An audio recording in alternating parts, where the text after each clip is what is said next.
Biz özgörүүnü koşunadan başlabaylı. Özgörүүnü balabızdan başlabaylı. Özgörүүnü kүйөөбүздөн күtпөйлү. Качан ушул жакшы мамиле кылса, мен жакшы мамиле кылам. Качан аялыбыз жакшы мамиле кылса, анан мен жакшы мамиле кылам. Дебестен, ар бир адам айыпты өзүнө койгондо, адам тез эле оңолуп кетет. Алымдардын сөзү бар. Күнөө жыттанса, жер бетин жыт басып кетет эле.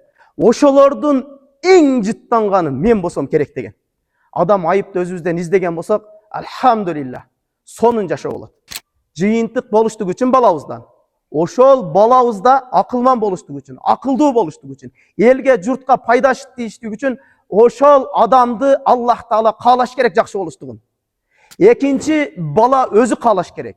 Андан кийин жакшы болот. Сиздер баш менен жерге уруп, мектепке тыгып, 24 саат окутуп, медресеге тыксаңыздар деле Аллах каалабаса, өзүндө ихлас жок болсо, абаладан эчтеке чыкпайт. Андай чыгыштык үчүн өзүбүздөн коркутушту эмес, Кудайдан коркутушту үйрөтөлү. Муалимден коркутушту эмес, Кудайдан коркутушту үйрөтөлү. Эмне үчүн үйдөн чыгып алып бирөөнү сыйырмат кылышты, өзүбүз сыйырмат кылбасак, үйдө отуруп алып өзүбүз бирөөлөрдү жамандасак, кыйбат кылсак, бул жөнөкөй эле нерселер го, темалар. Демек, балдарыбызга зыяны тиетежилер. Ошондуктан ушул жерде канча адам отурабыз, бардыгыбыздын максатыбыз бактылуу болуш боло турган болсо, Аллах Таала бул дин ахиреттин бактылуу берсин бизге.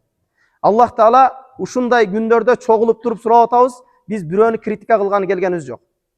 Бирөөнүн айыбын ачканы келгенибиз жок. Же бири-бирибизге осуят айтканы келгенибиз жок. Балдарыбыз кайткенде бактылуу болот, кантип жакшы окуйт, ошо темага да гана сүйлөшкөнү келдик. Ошон үчүн балдарыбыз салиха болсун. Бул дүйнөнүн эле жыргалын кыйратпастан ушу ата-энелерге бир ыйман берсин. Кандай ыйман берсин? Балдарыбыздын кембагал болосунан коркпоңуздар. Балдарыбыздын кийимсиз калышынан коркпойлу. Балдарыбыздын ыймансыз болуп калышынан корккон болсок, Аллах Таала бардыгыбыздын үй бүлөбүзгө бактылык берет. Үй бүлөлүк бардыгыңыздарга бактылык. Ассаламу алейкум.